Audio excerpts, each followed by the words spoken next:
teman-teman nggak tahu kebenarannya, tapi teman-teman memfitnah mereka, semuanya dikasih makan gula. Klik tombol berikut agar tidak terjebak dengan madu sirupan, oplosan, dan sintetis.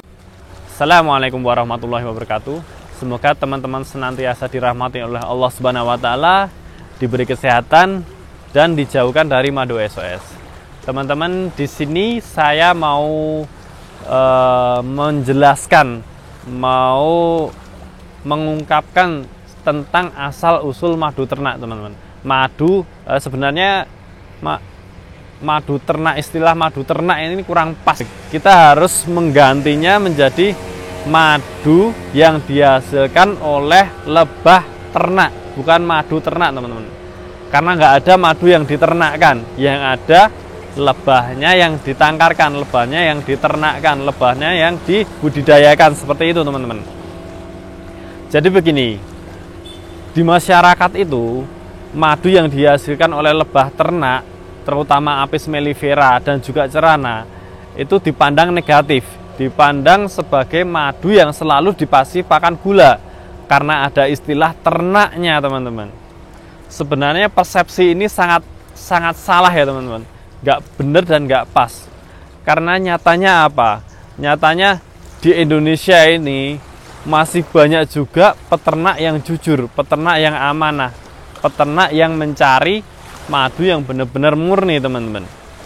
Kita akan membahas siklusnya di sini, kapan musim nektar dan juga kapan musim di mana peternak tidak bisa panen madu sama sekali. Jadi teman-teman, musim nektar, musim madu itu biasanya untuk di Jawa diawali dengan datangnya musim bunga randu. Musim awal, musim pertama yaitu dibuka dengan nektar randu. Nah, disitulah peternak-peternak di Jawa itu berbondong-bondong untuk menggotong lebahnya, untuk memindah lebahnya ke vegetasi bunga randu. Biasanya ada di Jepara dan juga Pati, teman-teman. Rata-rata peternak di Jawa pindah ke sana semua, pindahan. Walaupun ada di daerah lain juga, seperti itu. Nah, di awal musim bunga ini, setelah kotak lebahnya dipindah ke vegetasi randu, setelah bunganya mekar, nektarnya ada, peternak-peternak melihat ini perkembangan si lebah ini gimana. Perkembangan sisiran lebahnya diangkat setiap 2 hari sekali atau setiap sehari sekali, dicek ada masukan nektar randunya enggak, sudah masuk aroma nektar randunya enggak, seperti itu. Kalau memang masukan nektarnya sudah bagus, saat itulah di mana peternak menguras madu yang masih tercampur dengan residu pakan gula tadi, teman-teman. Jadi kan setelah dari musim paceklik, musim nggak ada nektar, sebelum masuk bunga randu, itu kan lebah dikasih pakan gula. Nah, setelah masuk ke bunga randu, ada yang namanya dikuras. Seperti yang sudah saya jelaskan di awal tadi. Setelah nektarnya bagus, nektarnya masuk, sudah ada, dan masukannya bagus, lebah kerjanya bagus, dikuraslah itu madu yang masih tercampur dengan residu pakan sebelumnya, sampai benar-benar bersih. Nah, barulah yang panen kedua nanti bisa dianggap yang murni, teman-teman. Disinilah musim awal dari musim nektar. Setelah dikuras pertama, ini masuk ke madu yang sudah murni. Panen kedua, ketiga, dan seterusnya ini sudah dianggap murni. Seperti itu, teman-teman. Kemudian sampai lagi nanti ke bunga kopi, ke nektar karet, kemudian yang lain sebagainya, sampai masuk ke musim penghujan lagi, teman-teman. Jadi selama belum masuk penghujan ini, biasanya di antara akhir musim hujan sampai awal penghujan lagi, disinilah musim nektar di Jawa, teman-teman. Musim dimana peternak berbondong-bondong untuk mencari madu. Di mana ada nektar, di situ mereka datangi, di situ mereka ambil nektarnya. mereka dijadikan madu oleh lebahnya, seperti itu teman-teman. Kemudian begini, kita juga harus sering-sering survei di peternak-peternak. Misalkan ini musim nektarnya bagus enggak ini? Misalkan musim randu tahun 2021 kemarin, nektarnya enggak begitu bagus, bisa panen sekali saja sudah sangat bersyukur sekali. Nah, apabila ada yang bisa panen berkali-kali, madunya sangat kental dan harganya murah, melimpah, teman-teman bisa pertanyakan itu, madunya murni atau tidak. Wong yang murni saja hanya bisa panen sekali 2 kali itu sudah sangat bersyukur teman-teman. Jadi itu. Kemudian ada juga pada saat musim ini, musim nektar ini, peternak yang nggak jujur itu juga banyak teman-teman. Nektarnya ada, bunganya ada, dan melimpah. Misalkan anggap saja melimpah, mereka tetap kasih makan gula kok. Peternak yang nggak jujur. Untuk apa? Untuk hasil yang lebih melimpah, hasil yang lebih banyak. Mereka mengejar hasilnya, banyaknya, kuantitinya, kekentalannya. Sedangkan mereka mengesampingkan kualitas dari madunya, kemurnian dari madunya. Disinilah teman-teman harus benar-benar mempertanyakan, kenapa kok dia bisa unlimited stoknya, tak terbatas, madunya kental, aromanya nggak ada, rasanya nggak ada.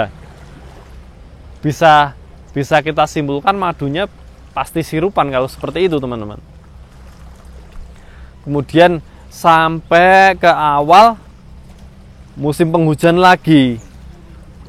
Ini ya seperti yang sudah saya jelaskan tadi, berbondong-bondong mencari nektar. Kemudian masuk musim penghujan teman-teman. Masuk musim penghujan, kalau memang bunganya sudah tidak ada, nektarnya sudah tidak ada, lebah ini dibawa, digotong lagi ke vegetasi yang menghasilkan polen. Misalkan saja jagung, kemudian ada cabai. Cabai itu ada nektarnya walaupun sedikit teman-teman, tapi tidak cukup untuk lebahnya. Nah, apabila sudah ada polen di situ, ada resin juga, ada air, kita tinggal menambahkan saja yang kurang, yaitu karbohidratnya. Selama musim bunga, lebah memakan madu sebagai sumber karbohidrat. Nah, di sini di musim paceklik ini, di musim tidak ada nektar, kita sebagai peternak itu memberi substitusi, memberi pakan ganti pakan yang sebelumnya adalah nektar, sebelumnya adalah madu, kita kasih gula sebagai sumber karbohidrat mereka. Nah, selama musim penghujan ini sampai musim awal nektar lagi tahun depan, sini tidak ada yang bisa panen. Di sini namanya musim paceklik nektar teman-teman, bukan polen. Nah, di musim ini tak ada peternak yang murni, peternak yang jujur itu bisa panen nektar sama sekali. Akan tetapi bisa panen bipolen. Karena salah satu produk lebah yang bermanfaat itu adalah bipolen juga. Ada juga nanti royal jelly yang insya Allah akan kita jelaskan manfaatnya bipolen dan royal jelly di video kita yang akan datang teman-teman. Jadi begitu teman-teman penjelasannya. Ada musim di mana musim nektar, ada musim di mana paceklik, tidak ada nektar. Jadi kita harus mulai mengubah persepsi kita tentang madu dari lebah ternak Apis mellifera dan juga cerana, lebah yang dibudidayakan. Kita harus benar-benar mempelajari madunya. Jangan sampai kita itu menjudge sesuatu yang kita tidak tahu. Kita anggap saja seperti kita menfitnah sesuatu lah. Kita memfitnah orang. Kita tidak tahu kebenarannya, tapi kita main fitnah aja. Itu kan nggak enak sekali teman-teman. Sama seperti pedagang madu murni, sama seperti peternak madu murni. Teman-teman nggak tahu kebenarannya, tapi teman-teman memfitnah mereka, semuanya dikasih makan gula. Teman-teman tanggung dosanya ya. Karena fitnah itu lebih kejam dari pembunuhan. Seperti itu.